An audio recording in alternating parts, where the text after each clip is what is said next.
ఎప్పుడు కూడా ఈరోజు 3 పదవులు ఇచ్చినా రేపు భవిష్యత్తులో కూడా అదే విధంగా ఉంటుంది.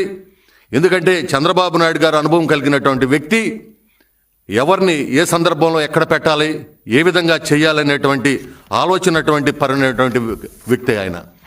ఇవాళ జగన్మోహన్ రెడ్డి బీసీలకు కీలకమైనటువంటి ఆనాడు మహానుభావుడు ఎన్టీ రామారావు గారు ఇచ్చినటువంటి స్థానిక సంస్థల రిజర్వేషన్ ఏదైతే ఉందో 20% చంద్రబాబు నాయుడు గారు 33% చేస్తే జగన్మోహన్ రెడ్డి 33% 23% చేశారు. అంటే 10% పోయింది బీసీల రిజర్వేషన్. 16,800 మంది రాజ్యాంగబద్ధంగా చట్టబద్ధంగా న్యాయబద్ధంగా రావాల్సిన పదవులు కోల్పోయారు. ఇవాళ ఎంత కీలకమైన విషయాన్ని అంత అశ్రద్ధ చేసి ఇవాళ నా ఎస్సీలు నా బీసీలు అంటే ఎవరు నమ్మరు. మీరు మాట్లాడేది మాటలకే పరిమితమైంది, చేతల్లో నిజంగా అది చేసినటువంటి పార్టీ తెలుగుదేశం పార్టీ, ఎన్డీఏ కూటమి అని కూడా సగౌరవంగా మనవి చేస్తూ నిరంతరం సమాజాన్ని అధ్యయనం చేస్తూ అన్ని వర్గాలకు సమన్యాయం